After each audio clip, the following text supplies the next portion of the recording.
የሰውን ስድብ አእምሮን የሚነካ አጥንትን የሚሰብር ብዙ ስድቦች አለ ሰው የሚሳደብ። የኔ ውድ እናት ስለሰራሽኝ አመሰግንሻለሁ።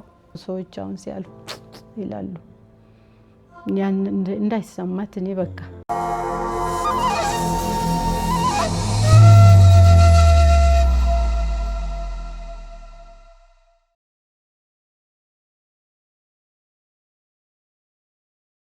እንኳን ደህና መጡ። እንኳን ደህና ቆየኸኝ። በጣም አመሰግናለሁ ስለተገናኘን በጣም ደስ ብሎኛል። እንግዲህ ተመልካቾች ቀደም ብሎ ከኢንጂነር መስታወት ጋር በነበረኝ ቆይታ እንግዲህ በደንብ አጽንኦት ሰጥታ ስታወራ ምስጋናዋን ስታቀርብ የነበረው እንግዲህ ለእናቷ ነበርና እናቷን እስቲ እንደው ቀድሜ እኔም ላውራቸውና ከዛ ደግሞ እንደው በጋራ እንገናኛለን ብዬ አሰብኩኝ። ምናልባት እርሶ ልጆትን መስታወትን ለማሳደግ ወይም እዚህ ደረጃ ለማድረስ የሄዱበት መንገድ የብዙ ኢትዮጵያውያን እናቶች ተመሳሳይ ታሪክ ሊሆን ይችላል። ግን ለየት የሚያደርገው ብዙዎች እንዲማሩበት የሚያደርግም የህይወት መንገድ ነው ከመስታወት ጋር በነበረኝ ቆይታ የተረዳሁትና እንደው ግን ከዋናዋ ከሳቸው ከራሳቸው ደግሞ ብንሰማ ደግሞ የተሻለ ነው ብለን ስላሰብን ነውና እስኪ ለተመልካቾች እንደው በቅድሚያ ራስዎትን አስተዋውቁልኝ። እሺ ቆንጂት ጉርሙ እባላለሁ ስሜ። እሺ ወይዘሮ ቆንጂት እስኪ ንገሩኝ ትንሽ ነገር እንደው ወደኋላ ልመልሶት ስለ እርሶ እንወቅ እስኪ እኔም ተመልካቾችም ስለ እርሶ እስኪ ንገሩን። እኔ ክፍለ ሀገር ነው ውልደቴ ክፍለ ሀገር ነው ወደ ጫንጮ አካባቢ። ከዛ ነው ወደ አዲስ አበባ መጣው። የተወሰነ አመት ያው በልጅነቴ ነው የወጣሁት ከዛ ከክፍለ ሀገር። በልጅነቴ ወጣው። ያመጡኝ ሊያሳድጉኝ ያመጡኝ ነበሩ። እሳቸው ጋር ነው የኖርኩት። ከዛ ያው ወደ ትዳር ገባው። የነ መስታወትን አባት አገኙ። መምህር ናቸው። እንዴት ነበር የተገናኛችሁት? በምን አጋጣሚ ያስታውሱታል? በትምህርት ቤት ነው። አብራችሁ ተምራችሁ ነው? አይደለም እኔ ተማሪ እሱ አስተማሪ። በጣም ደስ ይላል። እንደው ጊዜውን ያስታውሱታል? ምን የተገናኛችሁበት ወደ ትዳር ሄዳችሁበት? አዎ አስታውሳለሁ። ወደ 79 ምናምን አካባቢ ነው ትውውቃችን። ከዛ በኋላ ነው ወደ ትዳር ሄድን። እንዴት ነው እሳቸው ናቸው የጠየቁት? እንዴት ነው በዛ ጊዜ መቼም ግድ ነው አይደል? አዎ እንዴት ነበር? እንዳሁን አይደለም። አዎ ያኔማ ያው እሱ ከወንድ ነው የሚመጣው ጥያቄ። ከወንድ ነው የተለመደው፣ እንደዛ ነው። እንዴት እርሶ ጋር ግን ፍላጎቱ ነበር? ያ የመጀመሪያ ሲያዩዋቸው እንደዚህ አይነት ስሜቶች አሁን አስታውሳለሁ። የሆኑ ሰዎች እኔ ቃለ መጠይቅ ሳደርግ እሳቸው ያሉኝ ባል ያሉኝ ምንድነው እኔ እንዳየዋትማ ሴትዮ በቃ ሚስቴ እንደምትሆን አቅ ነበረ። ይሄንኑ ጥያቄ ለሚስትም ስጠይቅ አው የሆነ ስሜት ተሰምቶኝ ነበረ ያሉኝን ሰዎች አስታውሳለሁና የእርሶ እንዴት ነበር? እኔም እንደሱ ነበር።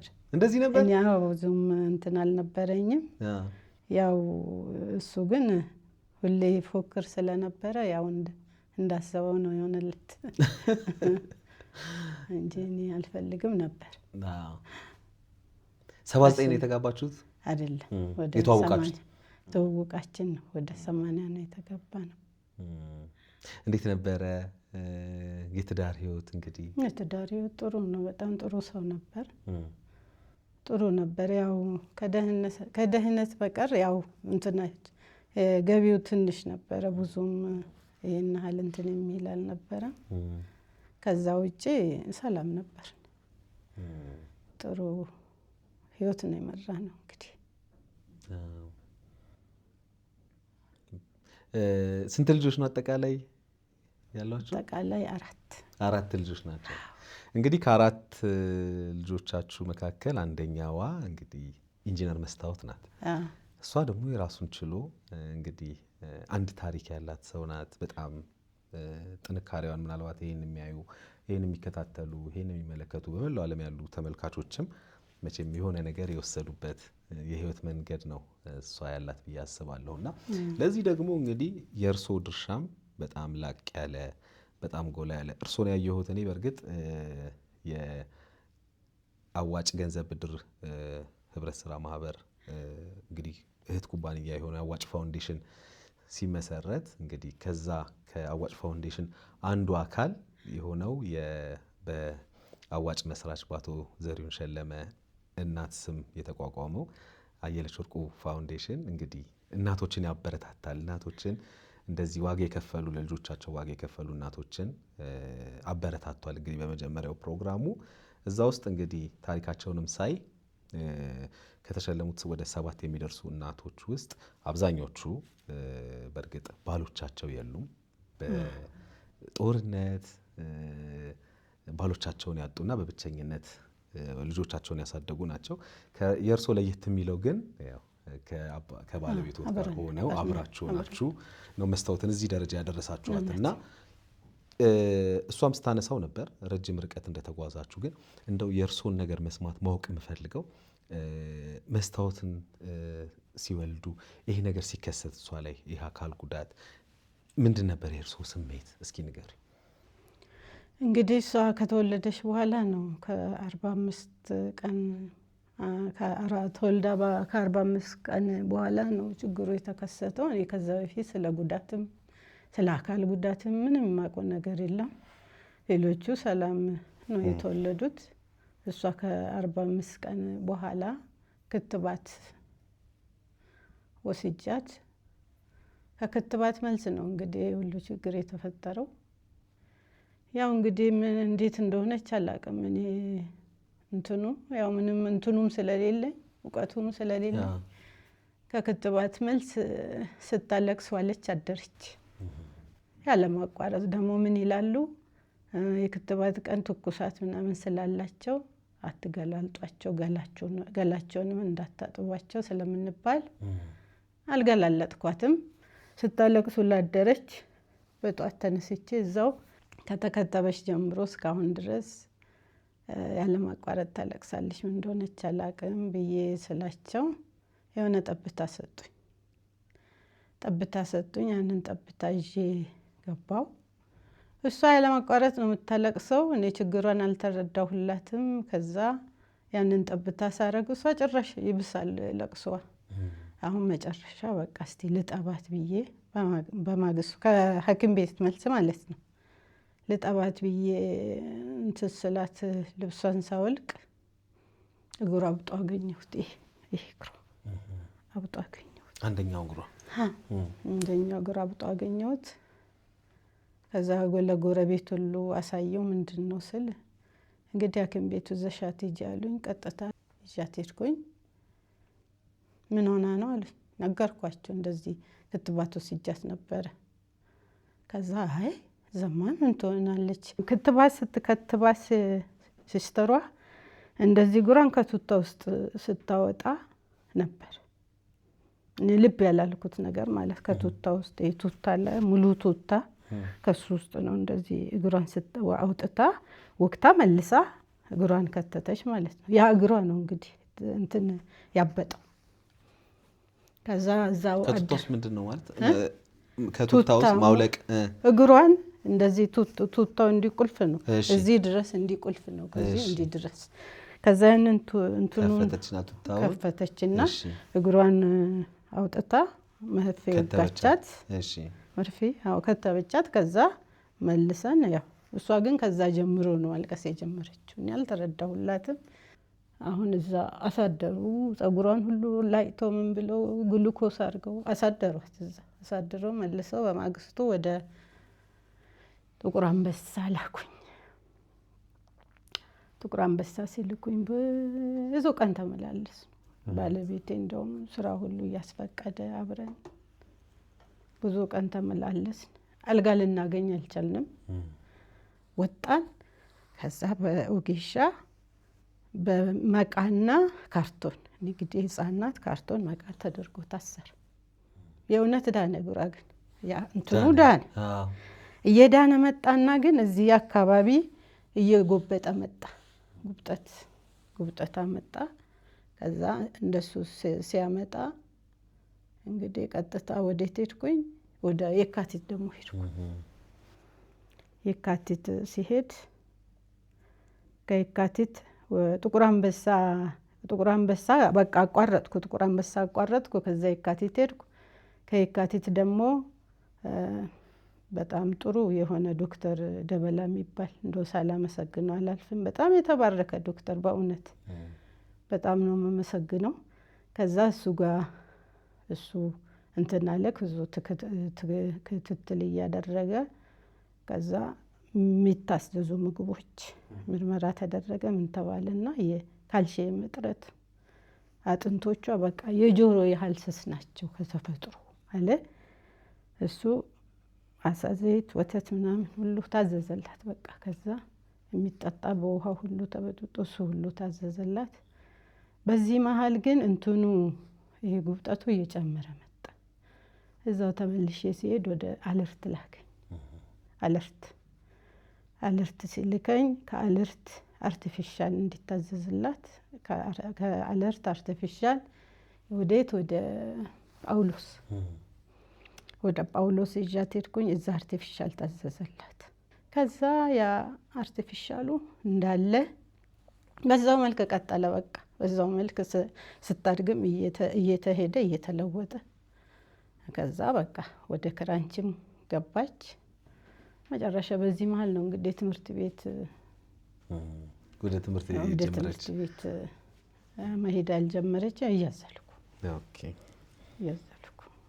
በስም መጥቀስም ባስፈልግ እዛው ትምህርት ቤት 4 ኪሎ ሄድኩኝ። ይዣት ሲሄድ አይ እንደዚህ አይነት ልጅ አንቀበልም፣ ኃላፊነቱን አንወስድም አሉኝ። ወደ ትምህርት ልትገባ ስትል ማለት እርግጥ ይሄ ታሪክ እንግዲህ ከ20 ምናምን ዓመት በፊት የነበረ ነውና ምናልባት ክትባት ስንል ሰዎች ያው ክትባት የተለየ ነገር ግንዛቤ እንዳይኖራቸው በጣም መሰረታዊ ነገር ነው። ለልጆች ሲወለዱ እንግዲህ ይሰጣል።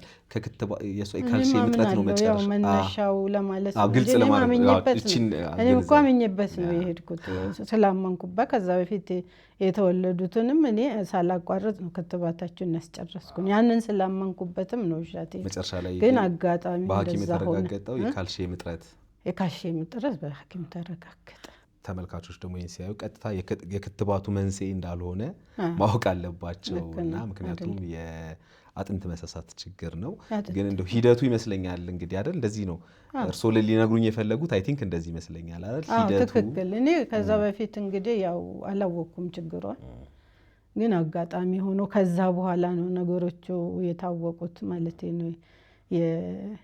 የካልሲየም እጥረትና የአጥንት መሳሳት የሚለው በደንብ ተመልካቾችም እንዲረዱት የሚፈልገው ክትባቱ ያመጣው ነገር እንዳልሆነ ሰዎች ይህን ሲያዩ ድንገት እንዴ ክትባት ምናስከተው ቀጥታ ወደ አካል ጉዳት ይያዛል እንዴ ልጆቻችን ብሎ እንዳያስቡ መነሻውን አጋጣሚውንም ለማለት ነው እንጂ እሷ የተፈጥሮ የአጥንት ልስላሴ ነው የተባልኩት ከዛ በኋላ ተረዳሁት ማለት ነው። እንግዲህ ወደ ትምህርት ዓለም እንግዲህ ስንገባ እሷም ስታነሳው የነበረው ነገር አለ። በተለይ ትምህርት ቤት አተን እንግዲህ መስከረም 2 እዛ ነው የተማርኩት። አንደኛ እና መለስተኛ ነው እነሱ ምንም ሳንገራግሩ ነው የተቀበሉኝ። እግዚአብሔር ይስጣቸው። እኔ እንደው እንዲነግሩኝ የምፈልገው እሷም ስታነሳው ነበር በርግጥ ከአንደኛ እስከ 8ኛ ክፍል ድረስ አዝለዋት። አሁን እንግዲህ ወላጆች ያው እናት ተፈጥሯዊ ነገሩ አለ። መጀመሪያ በሆዳችሁ ውስጥ እንቀመጣለን አይደል ለ9 ወር። ከዛ በኋላ ደግሞ ማጥባት አለ። ከዛ በጀርባ ማዘል አለ። ይሄ ተፈጥሯዊ መንገድ ነው እንግዲህ ያው የለመድንበት በተለይ እንግዲህ እኛም ያደግንበት ማለት ነው። ከኢንጂነር መስታወት ጋር ስንመጣ ግን በተለይ ደግሞ ይሄ የአጥንት መሳሳቱ ከተከሰተ በኋላ እርሶ እንግዲህ የማዘሉ ነገር ቀጠለ። አንደኛ ደረጃ ስማር እስከ 8ኛ ክፍል ድረስ እስከወስን ድረስ አለችኝ። እንደው እስከወስን ድረስ እናቴ ጀርባ ላይ ነበርኩኝ። እንደው ምን ከብዶሻል ስላት አንድ ቀን እንደው እርጥበት ተሰማኝ ለካ እናቴ እያላባት ነው ከዛ በኋላም እንደወስን አድርጎኛል ብላይ ነበርና እንደው ያን ጊዜ ወደ ኋላ መለስ ብለው ምክንያቱም አሁን የሆነች ነገር ስትፈጠር ልጆች ላይ ወላጆች ተስፋ የሚቆርጡ በቃ የሚደክማቸው ወላጆች አሉ። ከዚህ ከአካል ጉዳት ጋር ከአእምሮ እክል ጋር በተያያዘ ከኦቲዝም ጋር በተያያዘ ልጆችን ሲወልዱ እንደው ቶሎ ድክም ለሚላቸው ቶሎ ተስፋ ለሚቆርጡ የእርሶ ጥንካሬ ትልቅ ትምህርት ነው ብዬ ስለማስብ ያን ሂደት እንዴት ይገልጹታል? ያን ሂደት እንዴት ያስታውሱታል? እንግዲህ ያው እኔ ብዙም አይሰማኝም ነበር። በቃ ነገሩ ከሆነ በኋላ ብዙም አልተሰማኝም። እኔ ያው ቤት ውስጥ ነው ትምህርቷን እንትን ያለችው በብዛት የተማረችው። ከዛ በኋላ እኔ ብቻ ትኩረቴ የእሷን ጉብዝናዋን ብቻ ነው ማየው። አሁን ድካሜንም አላይም፣ ማዘሌም አይሰማኝም፣ ምንም መስሎ አይታየኝም። ያን ጊዜ እሷ ብቻ ተምራ በቃ ቀድማ የኔ እናት እንደው ነገሮችን ትነግረኝ የነበረው ትላለች እሷ ስለ አካል ጉዳት ስለ እንደዚህ ማድረግ እንደምችል ቀድማም ትነግረኝ ነበር። ይሄ ንቃት ጀርባዬ ላይ ራሱ ሆና እኔ አንድ በራስሽ ተማመኝ ነው ሁልጊዜ ምክሬ፣ በራስሽ ተማመኝ፣ እንዲህ ስለሆንኩ ጉዳት ስላለብኝ ብለሽ እንድች ብለሽ እንዳይሰማ። ምክንያቱም ጤነኛ ሆኖ የአእምሮ ጉዳተኞች አሉ። የአእምሮ ጉዳተኛ ማለት የጤና ጉዳት ሳይሆን የአእምሮ ጉዳት ያለባቸው ብዙዎች አሉ። የማይገባቸው ማለት ነው። የማይገባቸው አሁን ሰውን በሽተኛ ሽባ ምናምን የሚሉት የአእምሮ ደሃ፣ የአእምሮ ጉዳት የአእምሮ ደሃ ነው። ይሄ እንደዚህ የሚናገር ሰው የአእምሮ ደሃ ያለበት። ስለዚህ አንቺ የአእምሮ ደሃ አይደለሽም። በቃ እግዚአብሔር ደግሞ እንትንስ ቢሆን የአእምሮ ይሄ የአእምሮ እንትንስ ቢሆን የአእምሮ ህመምስ ቢሆን የአእምሮ ህመም እኮ ምንም ለውጥ የለውም አይደለ? እቺ ግን በየዕለቱ ነው ለውጥ የምታሳየው። እንግዲህ ያ ተስፋ እየሰጠኝ እያዘልኳት ምንም ሳይሰማኝ ምንም ሳይመስለኝ መንገድ ላይ በራስሽ ተማመኝ፣ በቃ አንቺ ጎበዝ ነሽ፣ ከማንም በላይ ነሽ እያልኩኝ እንትን ጀርባዬ ላይ እንደሱ እያልኩ ነው የምንሄደው። ስንሄድ ማለት ነው ሰዎች አሁን ሲያልፉ ይላሉ። ያን እንዳይሰማት እኔ በቃ ምንም ችግር የለ፣ አለማወቅ ነው፣ አለመረዳት ነው፣ የግንዛቤ ጥረት ነው እያሉ ነበር። አዎ እንደሱ ነው የምላስ። ያን ጊዜ እንዴት አለፉት? እንግዲህ መስታወት ከነገረችኝ ነገር አንዱ በተለይ እንደው አንዳንድ ሰዎች አው ልክ እንዳሉኝ ማለት ነው አስተያየት የሚሰጡ ሰዎች እንደው እቺ ልጅ ትድን ይሆን እቺ እንደው ወደ ገጠር ወስደሽ እንደው ዶሮስ ብትጠብቅ ተብላ ነበር እናት። እንደው ማለት ለእናት ለወላጅ አሁን ቀላል አይመስለኝም። እውነት ነው። እኔ ምንም አይመስለኝም ሲቢሉኝም ምንም ይከፋል፣ እንደ ሰው ይከፋል እርግጥ የሰው። ምክንያቱም እሷ አልገዛችው ያንን ህመም፣ እኔም አላመጣሁትም። በቃ ይሄ አጋጣሚ የተከሰተ ነገር ነው። ስለዚህ አጋጣሚ የሆነ ነገር ስለሆነ መቀበል ነው ያለው ነገር መቀበልና ባለው አቅም በሚችለው አቅም በሚፈቅደው መጓዝ ነው እንጂ የሰውን አባባልማ ከተሰማ ብዙ ብዙ ብዙ ብዙ ነገር አለ። ብዙ ነገር ይህንን አልፋ እንግዲህ እሷንም ጠይቂያት ነበር። በእርግጥ ይህን ጥያቄ እንግዲህ አንደኛ ደረጃ ትምህርት ጨረሰች። ከዛ ሁለተኛ ደረጃ ፕሪፓራቶሪ መሰናዶም ተምራ ወደ ዩኒቨርሲቲ ገባች። ያ ጊዜ እንዴት አልከበደሽም ወይ ብያት ነበር እሷን። ምክንያቱም ብዙ ሰው ብዙ ወላጆች ወንትን ሁሉ ተምራለች ጓደኞቿ ጨዋታን እንትናል ችግር የለም። ልጆች እና ወላጆች ብዙ ልጆች ወደ ዩኒቨርሲቲ ሲሄዱ በተለይ ከአዲስ አበባ ውጪ አዲስ አበባ የሚኖሩ ሰዎች ሆነው ከአዲስ አበባ ውጪ ልጆቻቸው ሲመደቡ ልጆቹም ሲቸገሩ እናያለን። ክፍለ ሀገርም ሆነው ወደ አዲስ አበባ ሲመደቡ ተመሳሳይ ነውና በወላጆችም በልጆች መካከል በተለይ ለከፍተኛ ትምህርት ልጆች በሚሄዱበት ጊዜ ይሄ መራራቁ ሲመጣ ቻሌንጆች አብሮ ተያይዘው ይመጣሉ ይባላል። የእርሶና የመስታወት ደግሞ ቅርርብ ከዛ በጣም ከፍ ያለ ነው እንግዲህ አይደለ? እና እንዴት ተቀበሉት እርሶስ? እኔ ደስ ብሎኝ ነው የተቀበልኩት። ምንም አልመሰለኝም። እኔ በቃ እንደ ጉዳት አላስበውም እኮ ከሆነ በኋላ አሁን ምክንያቱም ከማዘል ወጥታለች፣ ወደ ክራንች ገብታለች። አሁን ስንት ጤነኞች ሰው በሆነ ባልሆነ ከትምህርት ቤት እየቀሩ አንቺ አሁን እንደዚህ ጂሶ ተሸክመሽ ጎረቤት በቃ ይጮህባታል። እኔ ላይ ይጮሃሉ። ምን ሆነሽ ነው አንቺ? እሷ ሕፃን ናት።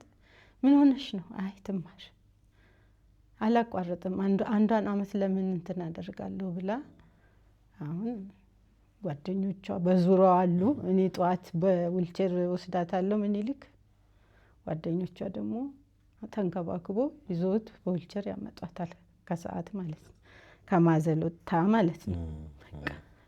እንደዛ ከዊልቸር ደግሞ አዝያት ወደ ቤት አስገባታለሁ። ጂሶ በደንብ መራመድ እስክትችል እንደዛ ሁሉ ሆና ነው የተማረችው። እንግዲህ ስትመረቅስ እንደው እንዴት የደስታውት ጊዜ? አይወራም ደስታዬማ በቃ በጣም ደስ ከሚለኝ ቀን እሷ የተመረቀች ቀን በህይወቴ ማለት ነው። ደስ ከሚለኝ ቀን እሷ የተመረቀች ቀን ነው። ያው እዛው ሄደን ያስመረቅናት። በጣም እንግዲህ ፎቶዎች ካሉ እዚህ ላይ ለተመልካቾች እናሳያቸዋለን። እንዴት ነበር በጣም ደስታውት? እንዴት ነበር? በጣም ደስ ይል ነበር። እንደውም በደረጃ ሁሉ ነበር እንደውም የተጠበቀችው። አጋጣሚ ነገሮች ያልተስተካከሉላትም የነበራት መምህር ውጪ ሄዶ ነው እንጂ እንደውም የደረጃ ተመራቂ ሁሉ ነበረች። እና በጣም ደስ ልፋቶትን እንደው እንዲህ ሲያዩት ደስ ይላል። እግዚአብሔር ይመስገን። በጣም ነው ደስ የሚለኝ። ቢያንስ እናት ከዚህ ያክብራት ብላ የእናቷን ካባ አልብሳለች። በምትወደውና በምታከብረው በአቶ ዘሪሁን ሸለማ አማካኝነት እናቷን አክብራለች። ባካች ደግሟቸው መስሉልን ክብር ልጆቿን መለከ ተሳትጋ ለቁም ነገር ላበቃች ጀግና እናት ማለት አንደኛው እሳቸው ናቸው። ከእንደገና ጀግና አዋጭ እንግዲህ አሁን እህት ኩባንያን አቋቁሟል። አዋጭ ፋውንዴሽን ተመስርቷል እና እርስዎን የሚያገኘሁት እዛ ፕሮግራም ላይ ነው። እና እንግዲህ አዋጭ ፋውንዴሽን ከሚሰራቸው ስራዎች ውስጥ አንደኛው በመስራቹ በአቶ ዘሪሁን ሸለመ እናት ስም ወይዘሮ አየለች ወርቁ በሳቸው ስም የተቋቋመውና ልክ እንደርሱ ላሉ ለለፉ ለልጆች ዋጋ ለከፈሉ እናቶች እውቅናና ክብርን የሚሰጥ ፕሮግራም ነውና እዛ ላይ ደግሞ እንግዲህ መስታወትን እንደሰሟት ነው። እኔም እዛ እየተከታተልኩ ነበር። ለእርሷ ያላትን ነገር ስትገልጽ ከተሰጣት ሰዓት ተጨማሪ ሰዓት ወስዳ ነበር መድረክ ላይ በደንብ አስታውሳለሁኝና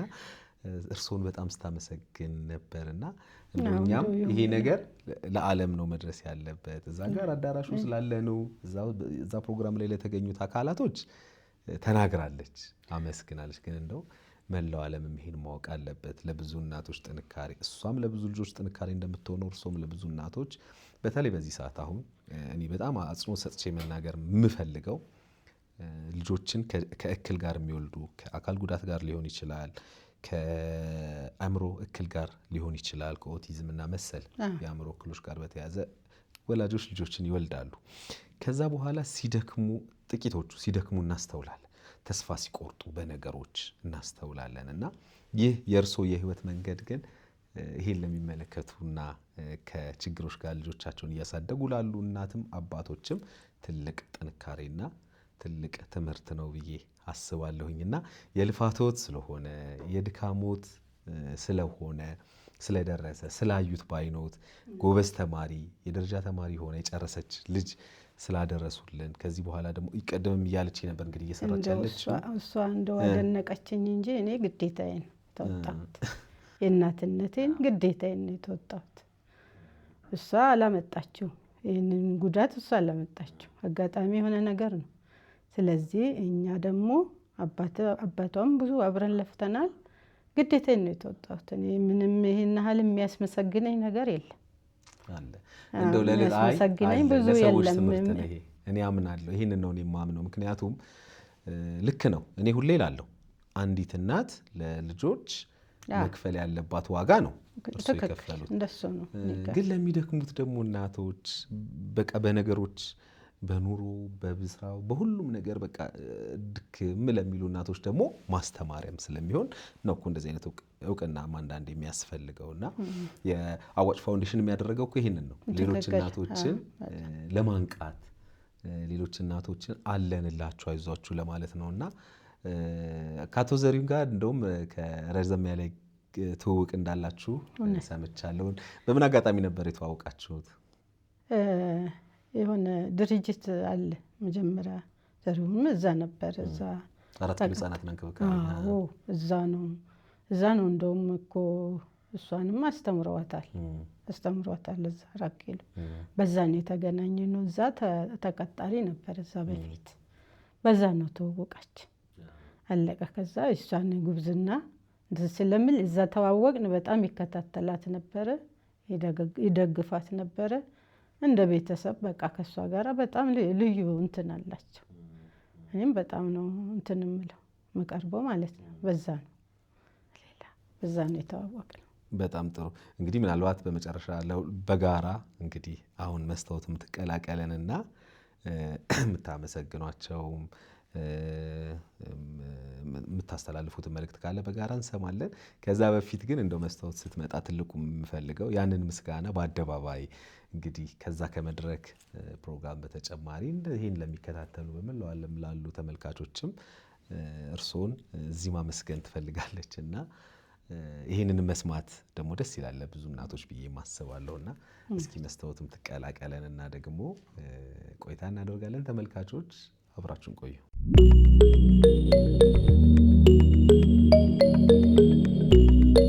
እንግዲህ ተመልካቾች አሁን በጋራ ተገናኘን ከኢንጂነር መስታወትና ከእናቷ ጋር ማለት ነው። ቀደም እንዳልኳችሁ እንግዲህ በጋራ ሆነን ደግሞ እንገናኝ እናወራለን ባልነው መሰረት በጋራ ተገናኝተናል። በጣም ደስ ብሎኛል ስላገኘኋችሁ ደግሞ በጋራ እንግዲህ ይህን የፈለኩበት በጋራ መገናኘቱን የፈለኩበት ዋና ዓላማ እንግዲህ ስለ እናትሽ እዛም መድረክ ላይ የተገናኘንበት መድረክ ላይ በእርግጥ በቆይታችንም ገልጻችሁታል። እናንተም የመጀመሪያው እንግዲህ አዋጭ ፋውንዴሽን በአቶ ዘሪሁን በመስራቹ በአቶ ዘሪሁን እናት ስም የተቋቋመው አየለች ወርቁ ፋውንዴሽን እንግዲህ እውቅናን ይሰጣል ከዚህ በኋላ በየዓመቱ በተከታታይ ማለት ነው ቤት ላሉ ለተረሱ እናቶች እንደዚህ ዋጋ ለከፈሉ እናቶች እውቅናን ይሰጣልና እንግዲህ የእናንተንም ትውውቅ አንስታችሁታል። በእርግጥ እናንተም ከመጀመሪያው ከ4 ኪሎ ህጻናትና እንክብካቤ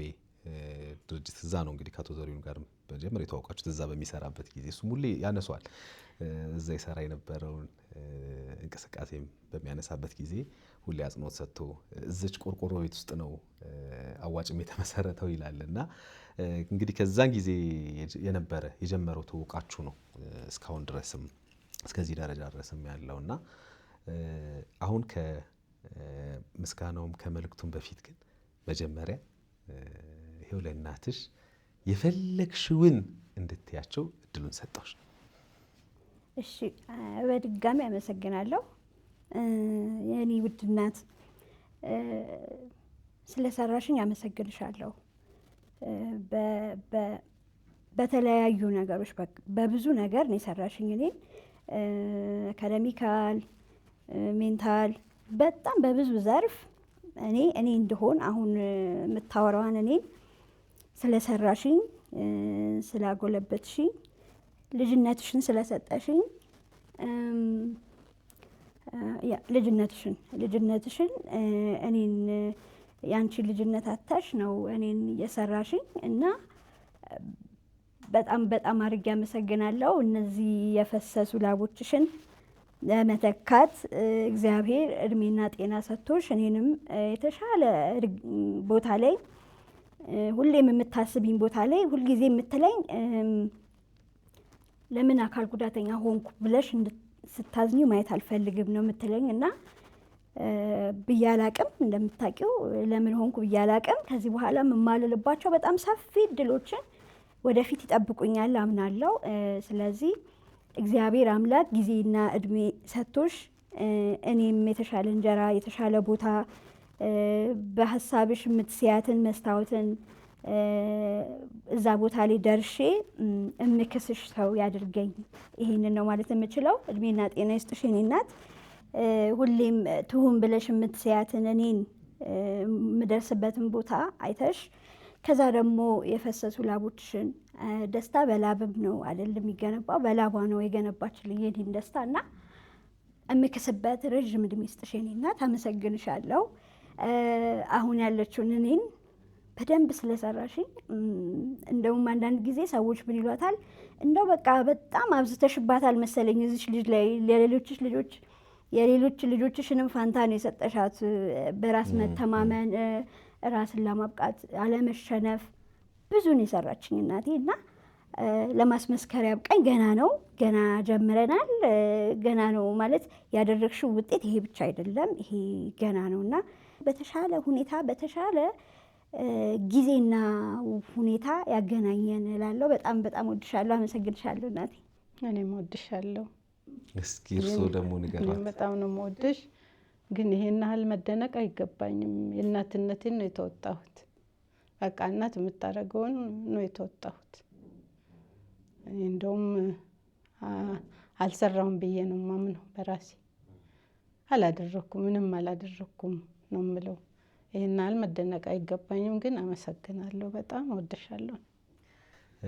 እኛ ነን የምናመሰግነው። እርስዎ በቃ ትክክለኛ እናት ኖት። በቃ አንድ ትክክለኛ እናት የምትለውን ነገር ነው አሁን እያሉኝ ያሉት። እውነት ነው ማለት አሁን ዝም ብለን ስናስበው አው እናት ስለሆኑ ነው ይሄን ያደረጉት ኩልን እንችላለን፣ ግን አይደለም። ብቻውን እሱ አይደለም። በጣም ብዙ እናቶችን አሉ አሁን የሚነቁ ይሄን ሲያዩ ከዛ ከተስፋ መቁረጥ ውስጥ የሚወጡ ከዛ ጨለማ ከመሰላቸው የማያልፍ ከመሰላቸው ነገር ውስጥ የሚወጡ እናቶች አሉ። ምክንያቱም ቀላል ስላልሆነ የሄዳችሁበት መንገድ የተጓዛችሁት መንገድ ቀላል ስላልሆነ ይሄን ማሳወቅ ነው። ይሄንን አሁን አሉ እንደዚህ አይነት እናቶች እያልን ያለ ነው። አዋጭ ፋውንዴሽንም ይሄንን ነው እያደረገ ያለው። በነገራችን ላይ በወይዘሮ አየለች ወርቁ ስም ከዚህ በኋላ እናንተ የመጀመሪያው ናችሁ። በነገራችን ላይ እድለኞች ናችሁ። ታሪካዊም ነው የመጀመሪያው እውቅና ስለሆነ ማለት ነው። ይህ እውቅና በጣም በሰፋ መልኩ በሀገር አቀፍ ደረጃ ይካሄዳል። እንግዲህ ይህ ፋውንዴሽን ይህን ያደርጋል የወይዘሮ አየለች ወርቁ ማስታወሻ ስለሆነ ማለት ነው። አቶ ዘሪሁን አንዳንድ ቦታዎች ላይ ሳገኘው የሚነግረኝ አንዱ ነገር ይሄ ነው። አሁን መስታወት በጣም እድለኛ ናት። ምክንያቱም እርሶን አመሰገነችሁት። የደረሰችበትን እርሶ በአይኑ አዩ አይደል? አቶ ዘሪሁን እንዳጋጣሚ እናታቸው በህይወት ያሉ እና ይሄን ማየት ብታይ ደስ ይለኝ ነበር፣ ግን አልቆምም። እኔ ደግሞ ለሌሎች እናቶችን ማሳየት እችላለሁ፣ በዛ እደሰታለሁ ይለኛል ደጋግሞና ከእናንተ ጋር በእርግጥ ቆይታ ካደረግኩ በኋላ ደግሞ ወደ እሳቸው ሄዳለሁ፣ ወደ አቶ ዘሪሁንና ከእሳቸው ጋርም ቆይታ ይኖረኛል። እንግዲህ አጠቃላይ ከእናንተ ጋር ያላቸው ነገርስ ምንድን ነው? በተለይ ደግሞ እንደዚህ እናቶችን እንድናውቅ ያደረጉበት ምክንያት ምንድን ነው? ከዚህ ጀርባ ያለው ነገር ምንድን ነው የሚለውን ደግሞ እሳቸውን ራሳቸውን በማግኘት የምጠይቃቸው ይሆናል። እንግዲህ ከእናንተ ጋር ቆይታዬን ከጨረስኩ በኋላ ወደዛ መሄድ ነው የሚሆነው። በመጨረሻ እንደው ከምስጋናው በፊት ተስፋ ለቆረጡ ወይም አይቻልም ይሄ ነገርማ አይሆንም ይሄማ ከኔ አቅም በላይ ነው ለሚሉ ሰዎች መስታወት ምን ትያቸዋለሽ? እሺ እኔ አንድ ነገር ሁልጊዜ የምለው ነገር አለ። አንድ ነገር ሲሞከር ወይ ይሆናል ወይ አይሆንም፣ ካልተሞከረ ግን አይሆንም። ስለዚህ መሞከር አለብን። በተለይ አሁን ይሄንን እያዩ ያሉ በተለይ አፍላ እድሜ ላይ ያሉ አካል ጉዳተኞች ይኖራሉ። በጣም ብዙ ነገር ነው ማድረግ የምትችሉት። እኔ ከአካል ጉዳት ጋር በተያያዘ ለአምላካችን ወይም ለእግዚአብሔር ማንም ልጅ ማንም የእንጀራ ልጅ የለም። ሶ እኛ ባጣነው ነገር ልክ ወይንም ጎደለን ብለን በተሰማን ልክ እግዚአብሔር መንገድ አለው፣ የሚከስበት መንገድ አለው። ስለዚህ ይሄ ጉዳት እኔ ላይ ሀፕን አደረገ በቃልኝ መማር ወይም መለወጥ ራሴን አልችልም የሚባል ነገር የለም። እኔ በዛ ነው የማምነው። እናቴም እንደዛ ነው ያስተማረችኝ። ስለዚህ ይሄ ነገር ሀፕን አደረገ፣ ኦኬ አደረገ። መጀመሪያ አክሰፕታንስ ነው፣ መቀበል አለብን። ያለው ነገር ሆኗል። እኔ ላይ ለውጥ ማምጣት የማልችለው ነገር ላይ አለፋም፣ በቃ ሆኗል። ምንድነው ማድረግ ያለብኝ? ምንድነው ህልሜ? ምንድነው ግቤ? ምንድነው ማሳካት ያለብኝ? ምን መሆን ነው የምፈልገው? ራሴን የት ጋር ማግኘት እፈልጋለሁ የሚለው ላይ ብቻ አተኩሩ። እንደ የጉዳት አይነታችን ኦፍኮርስ ይለያያል። የሚገጥመን ቻሌንጅም እያንዳንዱ ነገር ላይ የሚደርስብን ሁኔታዎቹ ይለያያል። ግን ስቲል መንገድ አለ ነው የምለው። በቃ ስቲል መንገድ አለ። ለምሳሌ በየጉዳት ታይፓችን የተለያዩ አማራጮች አሉ። ኦፍኮርስ ተግዳሮቶች አሉ። እኔ ላይ የሚደርሱ መሰናክሎች በየመንገዱ ቤታችን ላይ፣ የትምህርት ተቋም ላይ፣ የጤና ቦታ ላይ፣ በተለያዩ ቦታዎች ላይ የሚደርሱብኝ እኔ ላይ የሚደርሱ ነገሮችና ዊልቸር ተጠቃሚ አካል ጉዳተኛ ላይ የሚደርስ ይለያያል። ግን ደግሞ ያም ሰው የራሱ መንገድ አለው የሚያሸንፍበት ብዬ ነው የማምነው። ስለዚህ ሁላችንም መጀመሪያ ራሳችንን እንቀበል። በማንለውጠው ነገር ላይ መቆዘም የትም አያደርሰንም። ስለዚህ መጀመሪያ ምንድነን የሚለውን ነገር መቀበል አለብን። አንዳንድ ሰው ቻሌንጅ ያደርጋል አካል ጉዳተኛ ነኝ ብሎ ለመቀበልም አይደለውም ስላለን ከመሆን ወደኋላ አይልም። ነን ምን እናድርግ ነው ቀጣዩ ነገር። በተቻለ መጠን በአካባቢያችን ያሉ የአካል ጉዳተኞች ላይ የሚሰሩ ማህበራት ላይ ኢንጌጅ አድርጉ። እኔ ከራሴ ኤክስፔሪንስ ከጠቀመኝ ነገር ነው ይሄን መናገር የምፈልገው። ምናልባት እዛ ቦታ ላይ ሄዳችሁ መሰሎቻችሁን ማግኘት ቀላል አይደለም እና መጀመሪያ አባል ሆኖ ያሉትን ነገሮች የጋራ አድርገን ከሁሉም ጋር ቀላል ነገር ስላልሆኑ በጣም ብዙ የምንማማርበት ቦታ ስለሚሆን ውጡ፣ ከቤት ውጡ ነው ማለት የምፈልገው። አመሰግናለሁ። እናቴ እርሶስ ደግሞ እስኪ ለእናቶች እስኪ የሆነ ነገር በሏቸው ከእርሶ የህይወት መንገድ። በነገራችን እርሶ እኮ የኖሩትን ነው የሚነግሩኝ፣ የኖሩትን ያሳለፉትን ነው። ትክክል። ዋናው የግንዛቤ እጥረት እኔ በጣም ማየው የግንዛቤ እጥረት ነው። እኔ ከዚህ በኋላ መንግስት እንደ መንግስት ራሱ ከስር ከመጀመሪያው ከአንደኛ ክፍል ጀምሮ ጉዳትን ማለት ነው። እኔ አሁን ስፖርት እንትን ፕሮግራም እንትን አለ አይደለም፣ ለእያንዳንዱ እንትን አለ አይደለ? ይሄ ምንድነው ስልጠና አይደለም፣ በትምህርት ቤት ደረጃ አሁን ሁሉም ክፍለ ጊዜ የክፍለ ጊዜ አለ አይደለ? የትምህርት ክፍለ ጊዜ፣ የትምህርት ክፍለ ጊዜ፣ የስፖርት ክፍለ ጊዜ ይባላል አይደለ? በአካል ላይ ግን ብዙ አልተሰራበትም። በአካል ጉዳት፣ በአእምሮ ጉዳት ከልጅነት ጀምሮ እንደ መንግስት እኔ ራሴ ሀሳቤ ራሴን ሀሳብ ከልጅነት ልጆች ከህፃንነታቸው ጀምሮ እየተገነቡ ቢያድጉ እውቀቱን ይዞ ቢያድጉ ምክንያቱም አሁን ያለው መቼም አሁን እሷ ጎበዝ ስለሆነ ታሳልፋለች፣ ሌሎችም የማያሳልፉ ደግሞ አሉ እንትኑ የሌላቸው ማለት ነው። የሰውን ስድብ አእምሮን የሚነካ አጥንትን የሚሰብር ብዙ ስድቦች አለ ሰው የሚሳደብ። ያ ምንድነው? የግንዛቤ ማጣት። እኔ አልፈርድባቸውም፣ አያውቁትማ፣ ግንዛቤው የላቸው። ስለዚህ ከስር እንደው ከዚህ በኋላ ማለት ነው ከዚህ በኋላ ለትውልዱ ከትንሽ ከአንደኛ ክፍል ጀምሮ ልጆቹ እውቀቱ እየኖራቸው ቢያድጉ እውቀቱ ግንዛቤ የአእምሮ ግንዛቤ ማለት ነው። የአካል ጉዳት መቼም ዋስትና የለንም። እኛ ወተን መግባታችን እግዚአብሔር ነው የሚያውቀው እንጂ እኛ በመንገድ ምን እንደሚያጋጥመን አናውቅም። ስለዚህ አካል ጉዳት ራሱ ከስር ጀምሮ ትምህርቱ እየተሰጠ ቢያድጉ ለወደፊት ያሉት ትውልዶች ምንም በቃ ነገሮችን በቀላሉ ነው የሚያዩት። እስካሁን የነበሩት ስድቦች ሁሉ ይቀራሉ ማለት ነው። እኔ ግንዛቤ ጥረት ነው የምለው። እኔ በሰው ላይ አልፈርድም፣ አሁን በእናቶችም ላይ አልፈርድም። ትልቅ መልእክት ነው በነገራችን ላይ ትልቅ መልእክት ነው። ይሄ መልእክት በደንብ እንደዛ ነው። እኔ በራሴ የእውቀት ማነስ የግንዛቤ ማጣት ነው እንጂ ሁሉም ለልጁ እንትን አይደለም። ባወቀ ቁጥር አንድ ሰው ይለወጣል ተብሎ ይታሰባል። ስለዚህ ለነገሮች የሚመረዳት ስለዚህ ከዚህ በኋላ ላለው ትውልድ እንደዛ አይነት ትኩረት ቢደረግበት እንደ መንግስት ማለት ነው። እኔ እንደሱ አይነት ሀሳብ ነው ያለኝ። ይሄው መልእክቶት ደርሰዋል፣ መልእክቶት ተላልፏል። ወደ እንደዎችን ጥያቄ እንግዲህ ሳላንሳ ደግሞ ማለፍ አልፈልግም። በጋራ ስላገኘኋቸው ያው ቅድም ብቻዋን ትፈራለች ብዬ ነው ያልጠየቅኳትና አሁን እርሶ እናቷ ስላሉ አትፈራ። አሁን የምጠይቃትን ጥያቄ አትፈራ። የፍቅር ህይወት ምናምን እንደው የተጀመረ ነገር አለ? ቅድም እኔ ትፈሪያለሽ ብዬ ነው እንግዲህ አሁን እናትሽ ጋር ስትሆኚ ከእናቴ ጋር በጣም ክሎዝ ነኝ አይደል ስላልሽኝ የተጀመረ ነገር አለ ወይስ ገና ነው? ያው ይኖራል አለ፣ ግን በዚህ አጋጣሚ ኦፍኮርስ አለ፣ ግን ያው ሌላ ጊዜ እንመለስበታለን ስለዚህ ጉዳይ በደንብ ለማውራት። ግን እንደውም እዚህ ጋር አንድ በጣም ላነሳ የምፈልገው ነገር ከፍቅር ህይወት ጋር ይሄ የሪሌሽንሺፕ ላይ በጣም ለአካል ጉዳተኛ ከባድ ነው። እናንተም ያው እንደምታውቁት ከባድ ነው። በተለይ የቤተሰብ ጣልቃ ገብነት ትንሽ ቻሌንጅ አለው።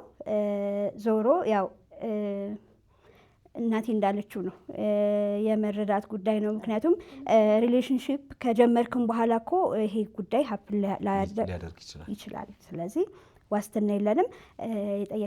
የጠየከኝን በዚህ መልኩ እንለፈውና ሌላ ቀን በሰፊው ጥሩ ነው መጀመሩ እሱን ነው ዋናው። በመጨረሻ የምትሉት ነገር ካለ የምታመሰግኑት አካል ካለ ከማዘር ልጀምር ቀጥሎ ወይስ ከማን? እናንተ ልጅነቴን ያሳመሩልኝ ከ4 ኪሎ ህጻናት እንክብካቤ ልጅነቴ ላይ የራሳቸው አስተዋጽኦ አላቸው። በተለያዩ ሁኔታዎች ላይ ድጋፍ ያደርጉልን ነበር። ከዛ በተጨማሪ በጣም ደግሞ ህይወቴ ላይ አስተዋጽኦ አላቸው የምለው አካዳሚካል በጣም ሳፖርቲቭ ነበሩ በሰዓቱ። እኔም አላሳፈርኳቸውም ነበር እና በዛ የተነሳም ጥሩ የሆነ ጊዜ ነው ያሳለፍነው። ከዛ በተጨማሪ እዚህ ጋር አንድ መጥቀስ የምፈልገው ነገር 4 ኪሎ ህጻናት እንክብካቤ የተለያዩ ሁኔታዎችን አመቻችቶልኝ ነበር የውጭም ሕክምና እስከማገኝበት ድረስ ማለት ነው እና በዛ ያው አልተሳካም። ለሱም ምስጋና ማድረስ እፈልጋለሁ። እዚህ ላይ እጃቸው ለነበረው በጣም ለምወደው ደግሞ ለዘሪሁን ወይዘሮ መቅደስ ገብረወልድን በጣም አድርጌ አመሰግናታለሁ። የራሷም አስተዋጽኦ አለው ለዛም። ከዛ በመቀጠል አዋጭ የገንዘብ ቁጠባና ብድርም ፋውንዴሽኑ የገንዘብ ቁጠባና ብድሩን የመጀመሪያ የስራ ኤክስፔሪየንስ የሰጠኝ ተቋም ነው። በጣም ዌልካም ብሎ ነው የተቀበለኝና ዘሪሁንን አሁንም ደግሞ ደግሜ እዚህ ጋር አመሰግነዋለሁ። ፋውንዴሽኑም ሁሌም ህልሜም ለሆነበት ቀን እንድጀምረው ነው ያደረገኝ። እናቴም ማመስገን ቤት ውስጥ ማመስገን ምንም ማለት ሁልጊዜም ዋጋ አልሰጠውም ማለት ብዙም አይወጣልኝም እና ይሄንን አጋጣሚ አመቻችቶ እናቴም በአደባባይ እንዳመሰግናት ስላደረገኝ አመሰግናለሁ። አንድ ነገር አደራ ማለት የምፈልገው ነገር ቢቀጥል ይሄ ይቀጥላል። ኦፍ ኮርስ አላማውም የተቋቋመበት አላማ ነው። እናቶችም አንድ ዘርፍ ነው እናቶች ላይ የመስራቱ ፕላን። ግን የአካል ጉዳተኛ እናቶችን በጣም ብዙ አሉ። እኔም በሙያዬ ማገዝ እችላለሁ። በጣም ብዙ ሊወጡ የሚገቡ እናቶች አሉ። ዘሪሁን እናቴን ስላያት ነው እናቴን የከፈለችውን ዋጋ ስላየ ነው እንጂ አሉም ደግሞም ሌላም። ስለዚህ እነሱንም ቆፍሮ የማውጣት ስራ ላይ ቢሰራና አትሊስት ከነዛ እናቶች ሁልጊዜም ሩቲን በሆነው በሚቀጥለውትም የሽልማት ፕሮሰስ ላይ አንድ እናት እንዲያካትት አካል ጉዳተኛ ልጅ ያላት እናት እንዲያካትት ኢቨን እንትኑ ኤሙ እንኳን ስፔሲፊካሊ ባሎቻቸውን ላጡ ቢሆንም እንኳን እንደዚሁ እንዳደረገው ደግሞ አንዳንድ እናቶች ከመሀል ማስገባት ቢቻልና ቀጣይነት ያለው ስራ ስለሆነ ማለት ነው እና በአደባባይ እናቴን እንዳመሰግን ስላደረከኝ አመሰግናለሁ። ሌላ እንዳልኩ ትምህርት ላይ ከአንደኛ ክፍል ጀምሮ በደንብ በቃ ጎበዝ እንደሆነ ያደረገችኝ አንድ መምህር አለችኝ። ምናልባት ካላስታወሰችኝ እኔ እንጃ፣ ወይዘሮ መምህርት አስካለ ትባላለች። እሷን ማመስገን እፈልጋለሁ። ከትምህርት ጋር በተያያዘ እሷ አለች። ከዛም ዩኒቨርሲቲም ላይ ደግሞ በነገራችን ላይ ኢንክሉሲቭ ኤዱኬሽን ገና ነው ትምህርት አገራችን ላይ አካታች ትምህርት ቤት መጸዳጃ ቤት የሌለበት ወይም ዊልቸር መግባት የማይችልበት ትምህርት ቤት ነው ያለው። በጣም ብዙ ህጻናት ወይም ተማሪዎች ውሃ አይጠጡም ሽንት ቤት ውስጥ፣ አካል ጉዳተኛ ተማሪዎች ሽንት ቤት ስለሌለ። ስለዚህ እኔ ግን ዩኒቨርሲቲ ገብቼ ከእንደዚህ አይነት ችግሮች እንድወጣ ወይም እንደዚህ አይነት ችግር ሆኖብኝ ትምህርቴ ላይ ተጽዕኖ እንዳይፈጠር ያደረገኝ ደግሞ አንድ በጣም የምወደው መምህር አለኝ። መምህር ልዑል ታደሰ ይባላል። በዚህ አጋጣሚ እሱንም ማመስገን እፈልጋለሁ። ምንድነው ይሄ ነገር ምናልባት አስተማሪ ነው ብዬ ስላሰብኩኝ ነው። ትምህርት ቤቱ ላይ አንዳንድ ሰዎች አቅሙም ኖሮ ብሩም ኖሮ ግን ያስፈልጋል እንዴ ብለው የማያስቡት ነገር አለ እና ልዑል ምንድን ያደረገው ከተለያዩ ግብረሰናይ ድርጅቶች ጋር በጋራ በመሆን እኔ ያንን ትምህርት ቤት ከተቀላቀልኩበት ጊዜ ጀምሮ መጸዳጃ ቤት አክሰሰብል የሆነ ምቹ የሆነ መጸዳጃ ቤት እንዲሰራ አድርጎልኛል። ኢቭን ላይብራሪ እኛ እንዳልኩክ የቴክኖ ካምፓስ ስለሆነ መጽሐፍት እጥረት አለ። አንዳንድ ሰው በቃ ሌሊቱን ሙሉ የሚይዘው አጋጣሚ ስለሚኖር ለኔ ለብቻዬ ሪዘርቭ የሆነ ቦታ አክቹዋሊ ለብቻዬ መሆኑ በሰዓቱ የተወሰደ አማራጭ ነው እንጂ ኢንክሉሲቭነስ ይሄንን አይወክልም። መገለል የለብንም። አንድ ላይ ከማንኛውም ተማሪ እኩል ነው መሆን ያለብን። ግን በሰዓቱ የወሰደው ጊዜያዊ እርምጃ መጽሐፍቶቼን እዛ ትምህርት ቤቴ ድረስ እንዳገኝ ዶርሜ ድረስ እንዳገኝ፣ መሄድ ከፈለኩም ደግሞ የተለዩ ቦታ ምቹ ቦታ ተደርጎ የተስተካከለ ማንበቢያ ቦታ እንዲሆን ስላደረገልኝ አመሰግነዋለሁ።